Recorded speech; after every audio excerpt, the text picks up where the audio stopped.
não mau comportamento, mas um comportamento não tão desejado, vou fazer como todos os outros estão fazendo, todos os outros vão fazer como desejado por quem, pra quê? Não, que nem você falou, que talvez não seja um comportamento que leve a um produto maior, enfim, mas que como existe incerteza e todo mundo está fazendo daquele jeito, todo mundo vai fazer daquele jeito, e aí você fica daquele jeito. Você cria um ciclo que você pode. não consegue sair daqui. Não está garantido que vai ser a melhor forma para maximizar o produto. Mas, em geral, é uma forma de garantir um certo resultado positivo, geralmente. O que muitas vezes... É que se o resultado fosse negativo, a gente ia mudar de aí as pessoas iriam mudar. Esse comportamento ele pode até ser destrutivo. Tem um artigo que nós vamos ver no final do curso que mostra uma situação onde as pessoas continuam agindo da mesma forma que elas sempre agiram durante séculos e que está levando à destruição da coletividade. Mas é que a lógica é outra. A lógica não é de aumento do produto, mas isso a gente vai ver. Pode acontecer, não tem nenhuma garantia de que... e, aliás, essa foi uma das razões porque a economia institucional começou a ganhar relevância no meio acadêmico. Não existe nenhuma garantia de que as sociedades convirjam. Mas aí, institucionalmente, você não poderia criar uma regra que mude o comportamento coletivo? Idealmente poderia. Agora, precisa saber se é do interesse das pessoas que essa regra seja criada. E mais importante ainda, que é o que nós vamos ver aqui com a Seymour Johnson Robinson, saber se a mudança da regra é de interesse das pessoas que decidem. Se não for de interesse das pessoas que decidem, esquece. A sociedade brasileira concorda que nós precisamos de uma reforma política, é verdade? Até a presidente falou na campanha, todos os candidatos falaram, consegue fazer? Por que não consegue? Porque não é do interesse dos parlamentares. Essas pessoas, elas foram eleitas dentro dessas regras. E o funcionamento da estrutura política brasileira se faz dentro dessas regras. E são essas pessoas que decidem as regras. Por que elas vão mudar? Só se tiver um hecatombe. Se tiver um correio duto, mais um BNDES-lão, aí talvez a gente consiga fazer alguma mudança. Certo? Mas eu acho que isso é muito mais chacoalhado do que... Já vai chacoalhando de pouquinho, já, sabe? Mas, enfim, é isso que nós temos que discutir. Como é que uma mudança ocorre? É que acaba aqui numa questão como essa, sei lá, da reforma política, é algo que se fala há muito tempo e começou a cair na boca do povo, digamos, mas agora, recentemente. Então, você cria uma situação que deixa os políticos não desconfortáveis de não tocar no assunto, de não propor nada em relação àquele assunto, justamente porque a coletividade passou a demandar aquilo. Antes eram demandas muito menores e de poucos grupos sociais. Tomara. Eu acho que ainda estamos longe disso. Né? Com relação à inflação... Mas não houve um avanço? Não vi. Com relação à inflação, isso é verdade. Com relação à inflação, chegou uma hora que a sociedade brasileira deu um basta, e a sociedade brasileira não aceita mais. Quem é que está brigando contra os ajustes que querem se ver? São pequenos enclaves, né? E, de novo, parlamentares, mas a sociedade quer um ajuste. Mas, enfim, isso é o que a gente vai estar discutindo, tá? Ao longo do curso. De qualquer forma, é importante que vocês tenham consciência de que essa colaboração, ela não se produz espontaneamente, ela precisa de incentivos, tá certo? E ela precisa de reputação, precisa de confiança, precisa de um monte de coisa que a gente vai estar discutindo. E, portanto, na sequência, nós vamos discutir os determinantes da confiança. Um texto relativamente recente que faz uma revisão mesmo da literatura a respeito da confiança, porque a confiança, de fato, é a base da cooperação. Se não tiver confiança, não tem cooperação. Por que você vai agir segundo o que o outro quer, se você acha que ele vai depois puxar o seu tapete. Você não vai. Você precisa confiar que o ministro vai fazer o ajuste. Tá, esse ano eu não vou poder trocar o meu carro porque vai ser um ano difícil, de vacas magras. Tá? Mas isso é para fazer o ajuste para o país voltar a crescer, e daí, daqui 1 ano, 2 anos, eu vou poder. Mas eu tenho que acreditar nisso. Isso é pura crença. Quem é que garante que isso vai acontecer, gente? Sabe, economia é aérea, né? Ela é mais expectativa do que realidade. E aposta, né? É o que são os espíritos animais do Keynes mesmo. Ou você acredita ou você não acredita. É por instinto. É instinto. Às vezes você quer acreditar, você acredita. Né? Pode ser o tal do wishful thinking. Né? Mas o que faz a coisa, até que a gente já sabe bastante hoje em dia, a respeito do que produz as ondas, né? De otimismo e de pessimismo. Né? E como é difícil recuperar uma onda de otimismo. Né? Uma vez que você entra numa onda de pessimismo, como é difícil recuperar. Né? Que é o que a gente está enfrentando agora. Enfim, discutimos a confiança, o up-to-date do que se sabe a respeito de confiança. Tá? E aí nós entramos nas vertentes, que nós não vamos ver todas as vertentes que existem, nós vamos ver algumas, tá certo? Nós vamos ver a economia dos custos de transação, a teoria da escolha pública, tá? A mudança, a economia evolucionária, a mudança funcional. Entre essas, nós vamos ver esse texto do Becker, que ele faz o elo aqui entre essa primeira parte e essa segunda parte. Por quê? Porque tanto o Williamson, o Coase de 37 e o Oliver Williamson, como o Buchanan, eu diria que são os representantes mais neoclássicos que a gente possa encontrar da economia institucional. Tá? O Buchanan, ele é totalmente neoclássico, ele não muda nenhum pressuposto da teoria neoclássica, ele se mantém com todos eles e encaminha uma solução teórica para o problema dos bens coletivos, dos bens públicos. Que não é uma boa solução, mas ele está preocupado em responder isso. Tá? Então, é uma tentativa válida, importante, que precisa ser discutida. Né? O Coase e o Williamson, ele já muda um pouco os pressupostos. O Williamson, principalmente, muda um pouco os pressupostos. Mas ele ainda se mantém dentro da perspectiva de motivação única, de autointeresse.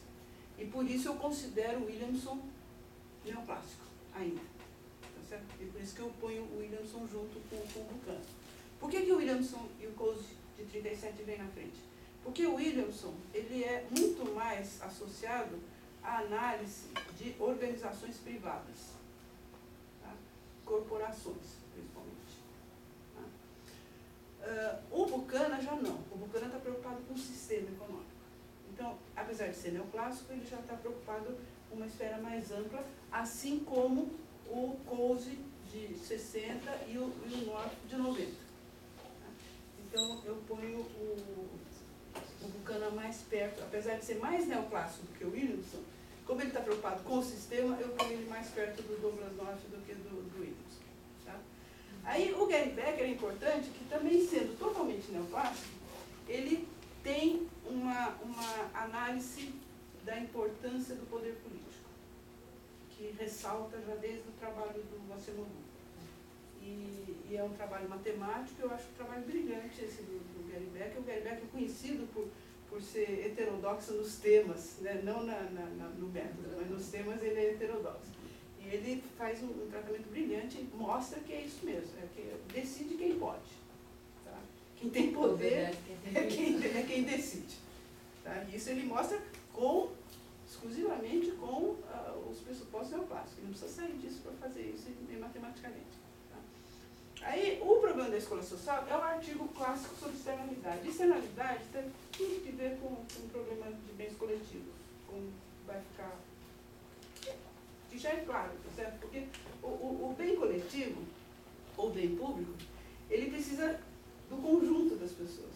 Se um não faz, o outro não consegue. Todos precisam fazer, tem um mínimo que cada um tem que fazer, então um depende do outro. Então já está colocado o problema da externalidade.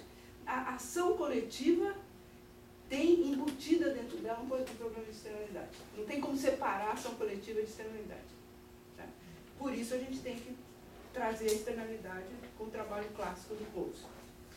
E aí a gente vai para o que provavelmente é o mais heterodoxo dos autores que nós vamos ver, que é o Nelson, né, com o Inter, no caso aqui, o trabalho original da economia evolucionária, teoria evolucionária da mudança econômica, e que é a inspiração de toda a economia evolucionária hoje em dia.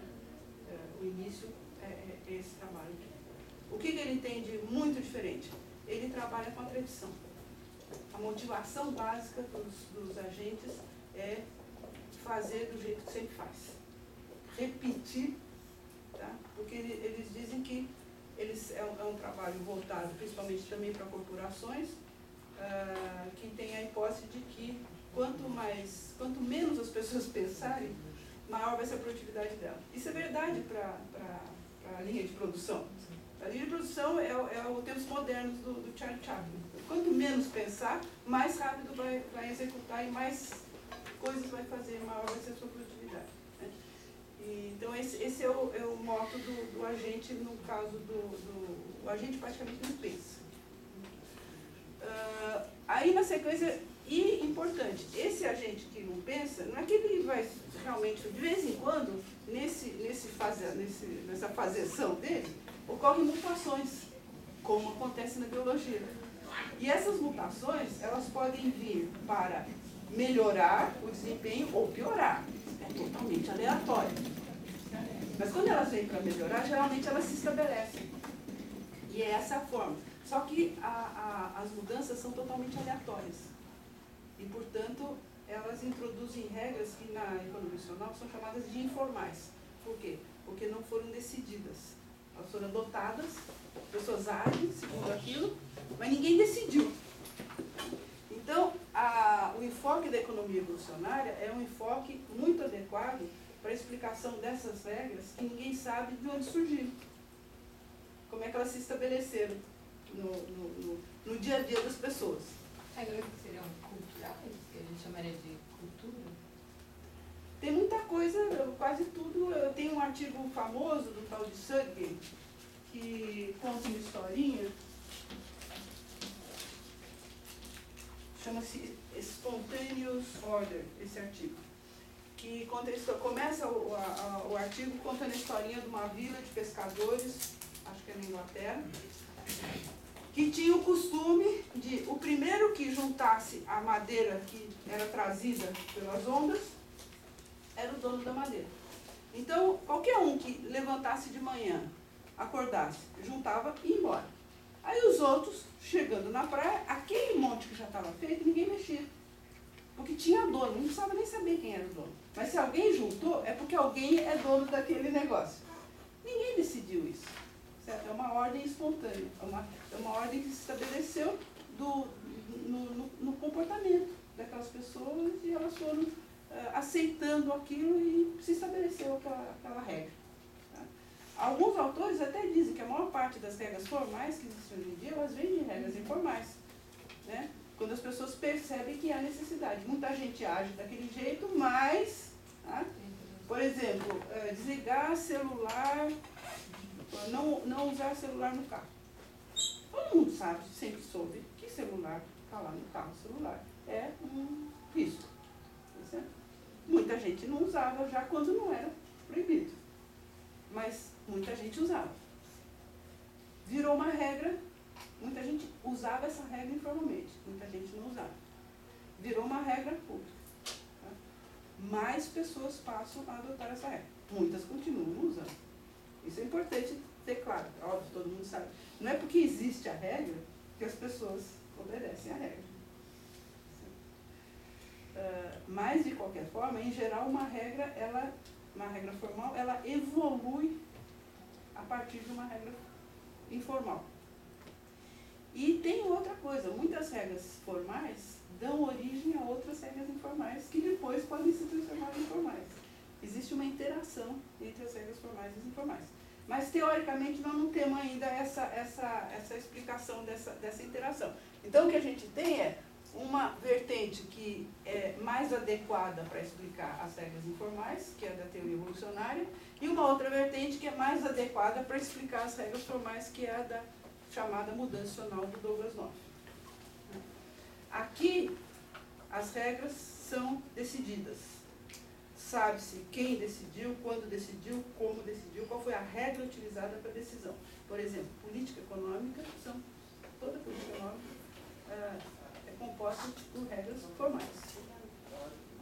Ou é o ministro, ou é o Banco Central, ou é o Congresso, mas sabe-se quem que decidiu, quando decidiu. E principalmente, sabe-se como que faz para mudar. Essa é a grande diferença entre a regra formal e a informal. A informal, não se sabe como é que faz para mudar. Como é que desfaz uma coisa que todo mundo costuma agir daquela forma? Não tem governo, tá certo? Suficientemente forte para impedir que as pessoas deixem de agir de uma determinada forma. Por exemplo, essa coisa de ser esperto. Tá certo? Não tem governo que possa proibir as pessoas de quererem ser espertas.